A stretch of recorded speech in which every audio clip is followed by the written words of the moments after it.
Hello there and welcome. My name is Michael Fudge. This is Lesson 5 in our Learning to Program in Java series. In this lesson, we'll learn to create our own methods. In the last lesson, if you remember, we learned about objects and classes. Objects consist of state and behavior. The state was represented as properties and the behaviors were represented through methods. Now when you go to build your own class, you are going to have to create your own methods to define the behaviors of the objects that are created from that class. So this is the next logical lesson in the steps as we learn about objects and classes. First we'll define what a method is. Then we'll look at the anatomy or the breakdown of a method in Java. Then we'll look at the breakdown or anatomy of the typical Java method. Then we'll dive into an example where we calculate the area and perimeter of a rectangle.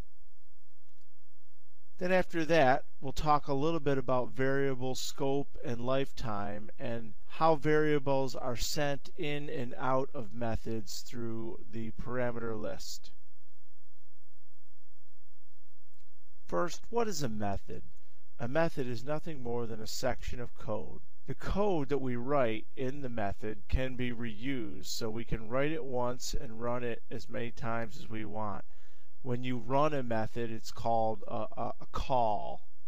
In Java, methods are part of classes, so you cannot create a method unless it's a member of a class.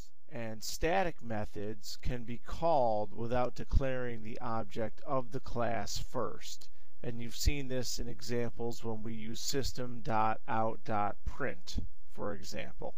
So let's talk about the pieces and parts of a typical Java method. The method you're looking at right here is defined as square, and it takes in a number of type integer. And then it does some work and returns a result.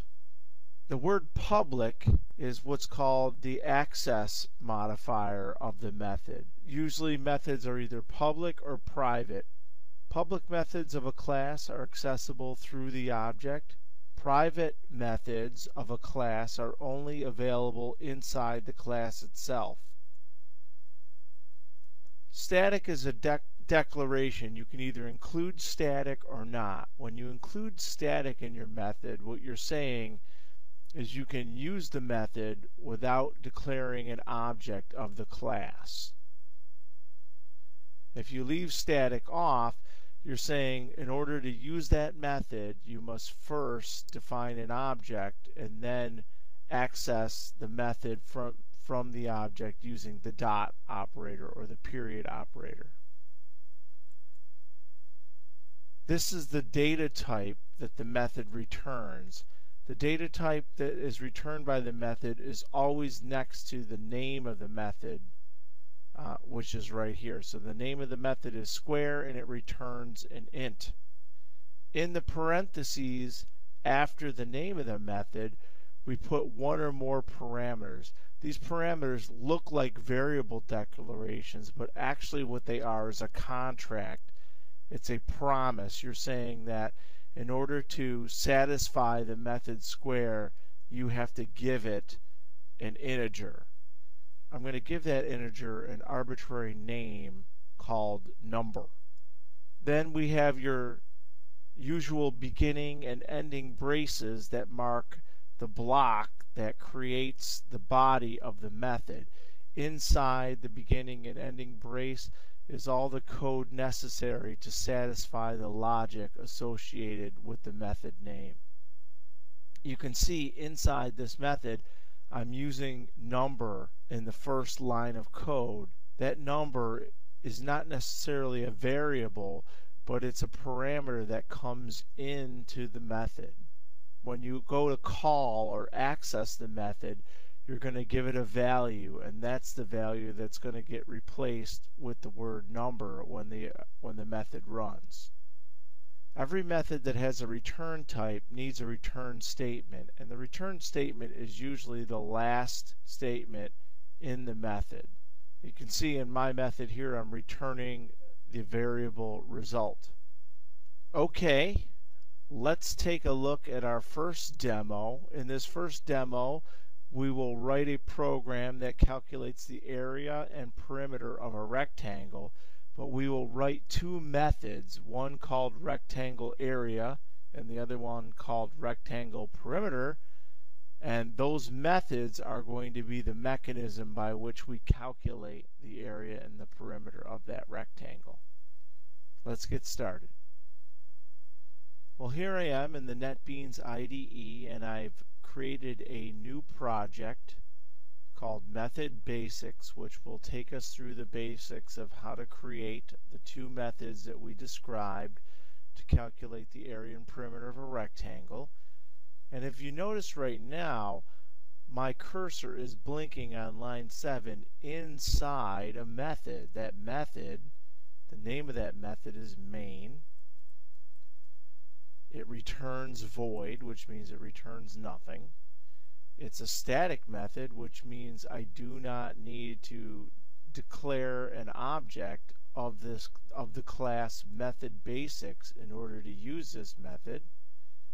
And it's public, which means it's accessible outside of the class name method basics. This main method is the entry point for which the program runs, as we've seen before. Outside of this method, I'm going to collapse the method down. Outside of this method, I'm going to write another method, public static int rectangle area.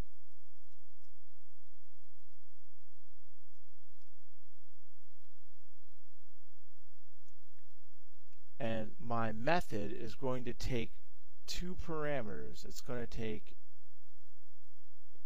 an integer for length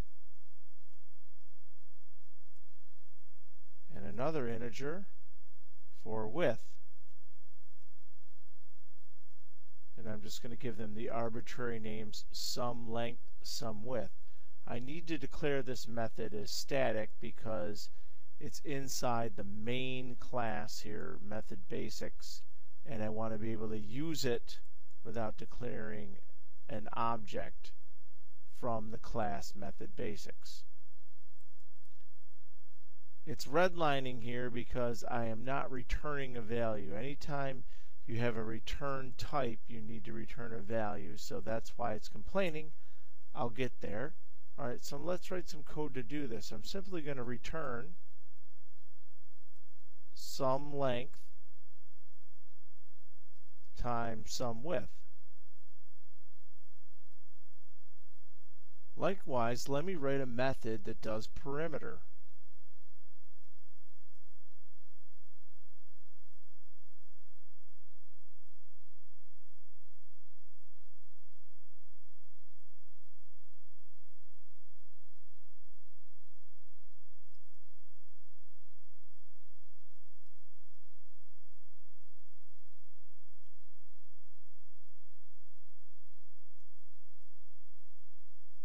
This method here will return the perimeter, which would be 2 times the length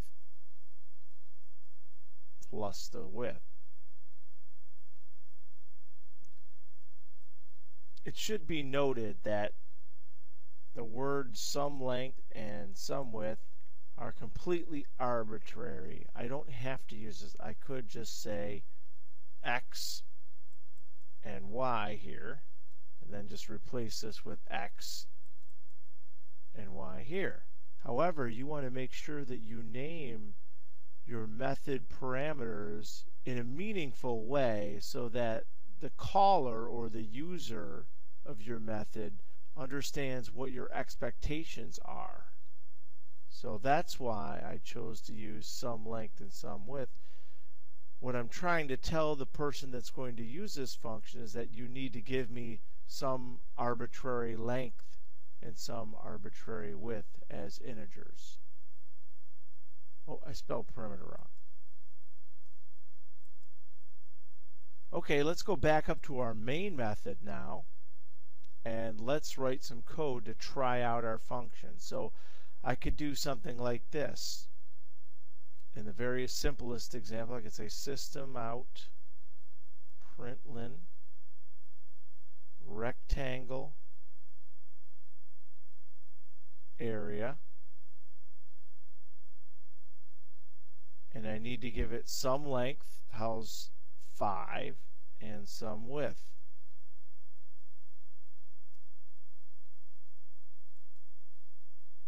Let's run that. And I get 50, right? Because the area of a rectangle with width 5, length 5, and width 10 would be 50. I wrote this method once, rectangle area, but I can run it many times. So, and then I can change the arguments that I pass in.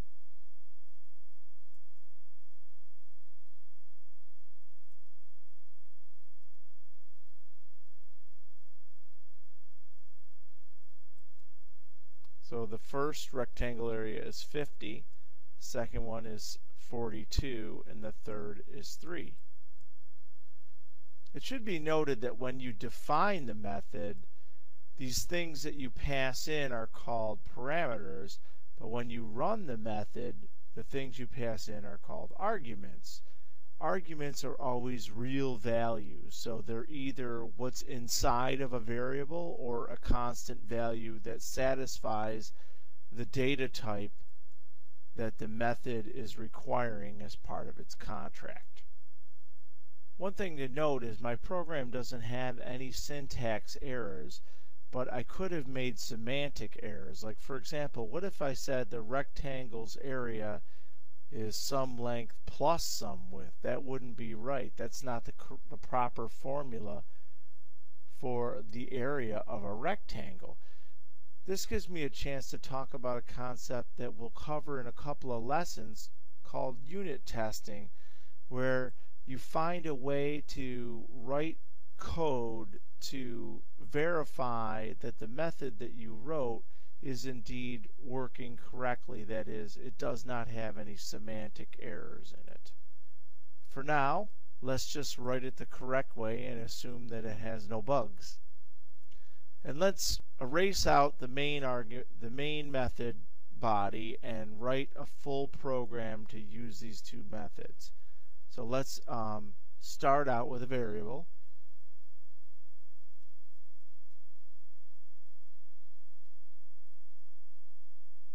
And let's pull in our scanner class.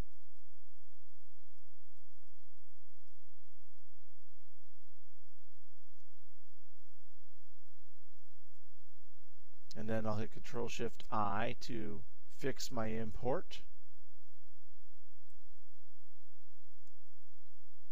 Now let's get some input here.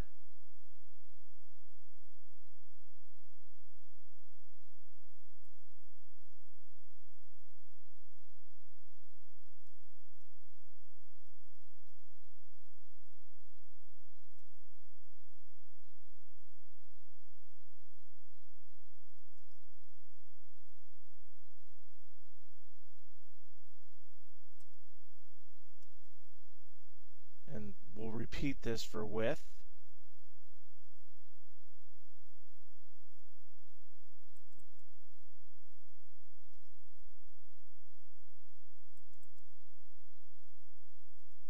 Now that I have my length and my width, I can calculate my area and perimeter. Let's do it this way. Int area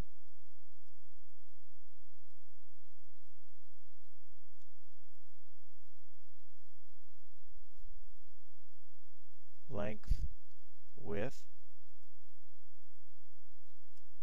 There's a call to my rectangle area method. Then the return value of this method I will store in the variable area. And then let's do perimeter.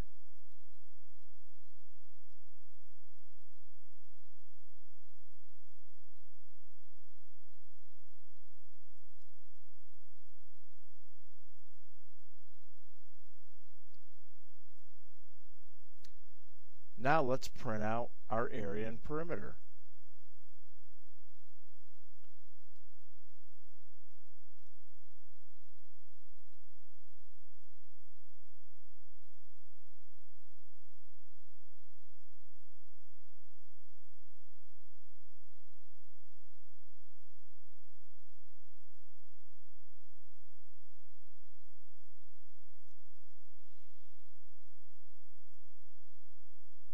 And let's pass in our two arguments. The first %d should be the area, and the second %d should be the perimeter. So area per. That's the whole program. Let's see if it works.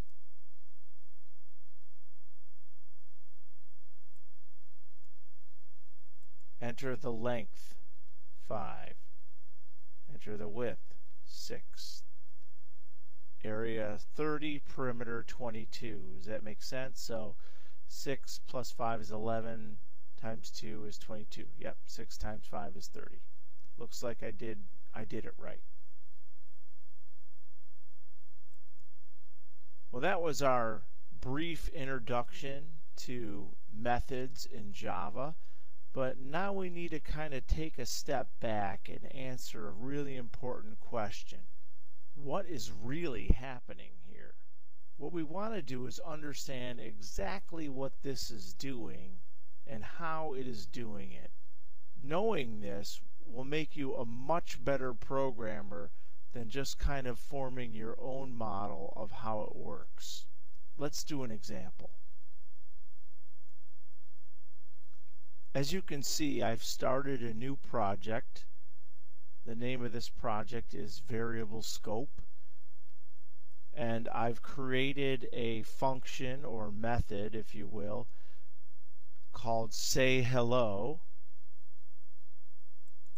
which is a member of the Variable Scope class. And because it's static, I will not need to create an object of type Variable Scope to use it. And it takes one parameter, name. So let's call this function, give it an argument, and see what happens. You can see what it's going to do is it's going to print hello person's name. Let's try it out.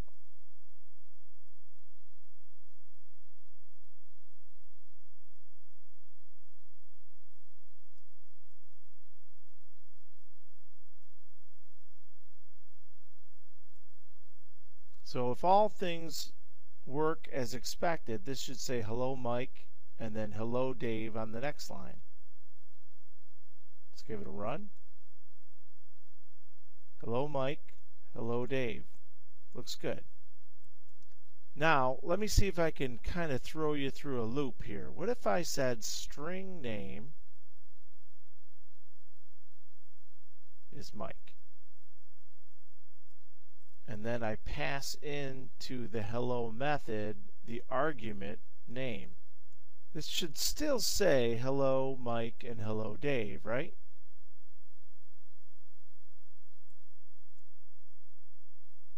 And it does.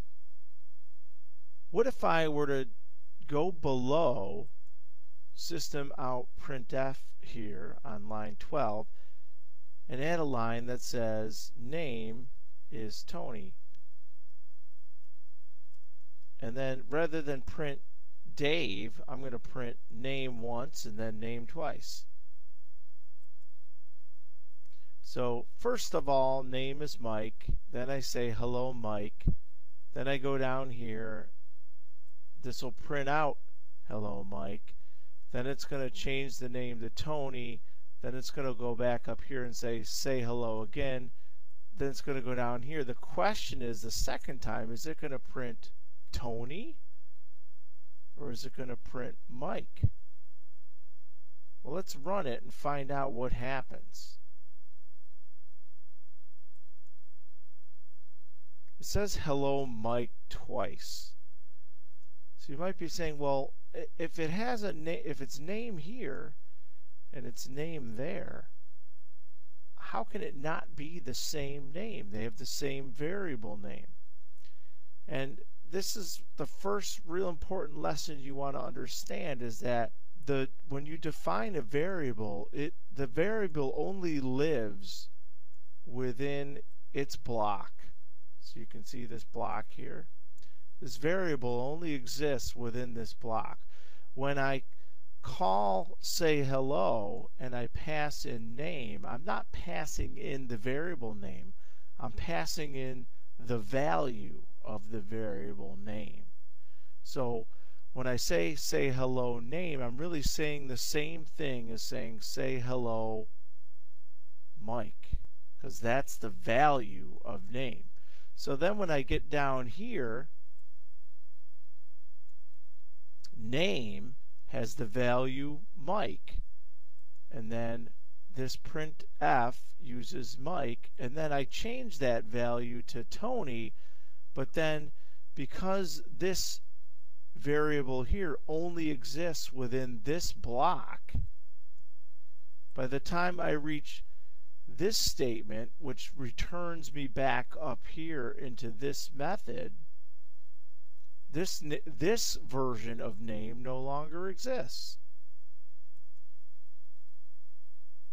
One way you can really see this happen is if I put a breakpoint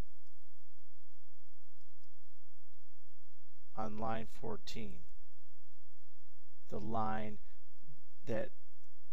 of code that closes the block of the say hello method. Then what I'm going to do is I'm going to step through this code a line at a time so you can watch what happens. So I'm going to hit F7 to start the code, and then F8 to step through it a line at a time. F7 to start. Right now there's no name variable, but after I execute line 6 there will be. F8. Now name gets the value Mike. When I call this method, it's going to come down in here, and then it's going to stop on this line here at the breakpoint. Watch what the value of name is when I get down there. Name is Tony. Let's push F8.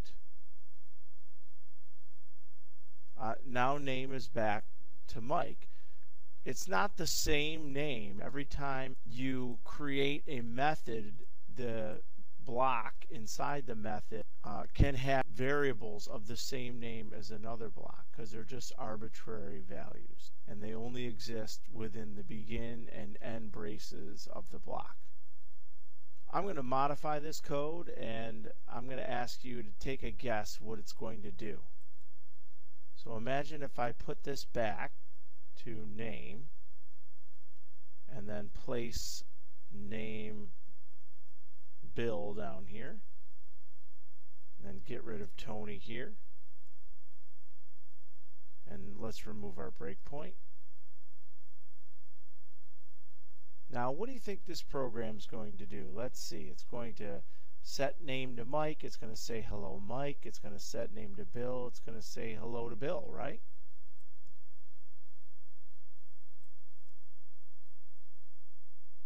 And you would be absolutely correct if you said that.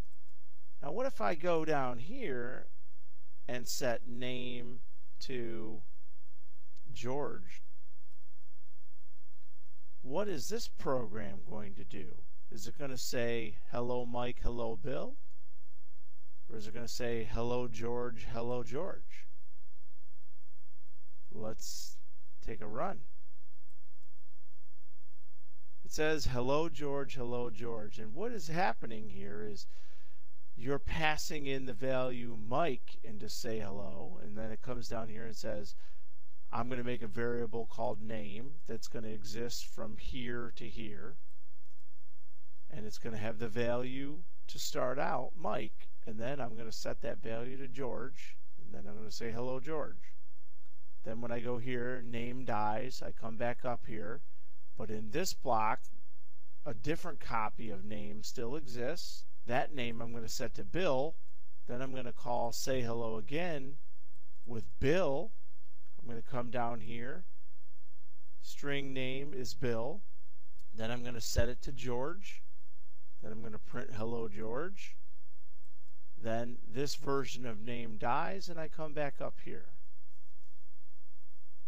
So hopefully what you've seen here is that these values that you have in your parameter list are arbitrary and they only exist within the scope of the function itself, which starts with the curly brace and ends with the ending curly brace. And the fact that this has the same variable name as another variable in another method has no bearing on anything, because these variables only live within the context of the block in which they were defined. That concludes our 5th lesson on learning to program in Java, where we looked at how to create methods and how to call methods, and we talked a little bit about variable scope and lifetime within methods. Next week, we'll learn to create our own classes. See you then. Thank you very much. And as usual, if you have questions, comments, or feedback, post them onto YouTube. Goodbye now.